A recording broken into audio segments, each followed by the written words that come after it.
Everyone always says the markets don't like uncertainty, but they do keep going up despite a lot of unanswered questions about Trump's presidency. One of those questions is also how he'll work with Democrats like Senators Elizabeth Warren and Bernie Sanders, and how that could impact some of his policies. Joining us now is Niall Stanage, associate editor at The Hill, along with Oliver McGee, former White House senior policy analyst and former deputy assistant secretary of transportation. So, Niall, what do you think?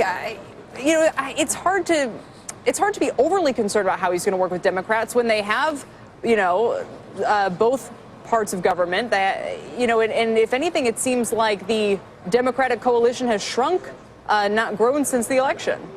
Yeah, I think that is right to a certain extent. But of course, one of the reasons that Donald Trump got elected was his appeal to blue-collar workers, particularly in Rust Belt states.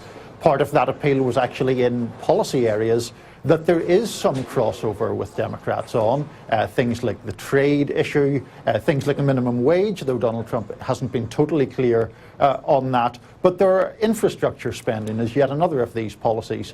These are things that Democrats might be tempted to go along with, but of course there are other things that Donald Trump has said that appall Democrats. So that's the political conundrum for them.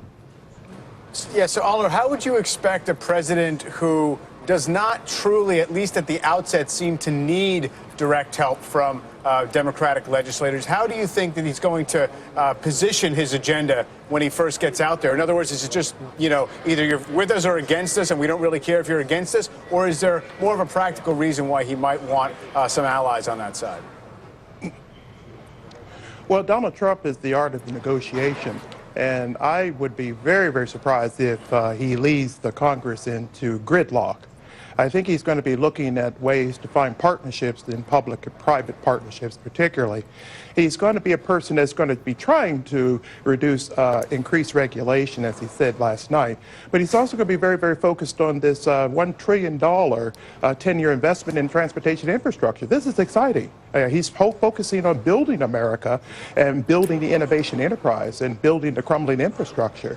And so those are good things that I think that both sides of the aisle can jump onto. He's interested in pushing the economy to a 4% growth model. That's a productivity model. And also looking at trying to build new ways to find forms of healthcare reform, but also go into the infotechs, biotechs, wireless techs, microtechs, nanotechs, cognotechs, elder techs, and basically try to feed the economy through technology and infuse it with capital, and that is a growth model. I think that we're going to be seeing Donald Trump in the first 100 days being the growth president.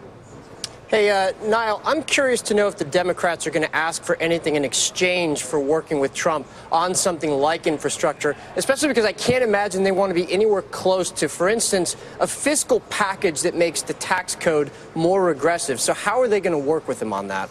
I think one of the things we're going to see is really negotiations over the specifics of this infrastructure bill. The way it's set up right now is a process of tax credits to private construction companies and also a model through which US companies could bring profits back from overseas. Bernie Sanders has described that as a scam, even though he agrees he wants to work on infrastructure. Could there be a middle ground? Possibly. We've seen Senator Charles Schumer from New York, the incoming Democratic leader in the Senate, talk in somewhat more positive terms about the possibility that he could work with President-elect Trump. Yeah, hey, Niall, a quick follow-up. I'm also wondering how much of a barrier the conflicts of interest of the Trump organization and Trump being in the presidency are going to be to even starting negotiations on this. I've been somewhat surprised that Democrats and also, frankly, Republicans haven't been more aggressive in speaking out on this, given that their reputations might well rest on it if, in fact, people's worst fears of corruption in a Trump presidency are realized eventually. Yeah, I think that's a great question, and I think it's evidence that even Donald Trump, controversial though he is enjoying a honeymoon period to some extent. People have not pushed those questions right now as aggressively as one might think. But I do think it's an ongoing concern on both sides of the aisle to some degree, but particularly among Democrats. Democrats are going to want firmer, clearer answers on that question before they would risk the sense that they had been somehow co-opted by President-elect Trump. And Oliver, how did you put it? You said a growth presidency, first term, first 100 days? Well, I think we're going to be seeing a very good choices that he's making for economic policy advisor. He's obviously looking very closely at a new transportation secretary. The education secretary is going to be a key point. We have to educate society and educate workers. And he's going to be a jobs president. He's very, very interested in looking at all kinds of partnerships, any kinds of ways of defense spending, energy development reform, regulation reform that will lead to more productivity and jobs. He's trying to bring industries back to the coast of America and then produce more job creation. When you create more jobs, then people have jobs, they can then have health care, and then that will be less stress in the health care system. And then that's how, when we go to repeal and replace Obamacare to make it more efficient, we'll have additional money to pour into the $1 trillion infrastructure development that is so needed. As we take care of our health, we'll also be able to take care of the crumbling America. And that's essentially what he's doing in this campaign promise to make America great again. And that's what these markets are sniffing out. Oliver McGee, Niall Stanage, thank you both. Thank you. On a big day here on Wall Street. Time now.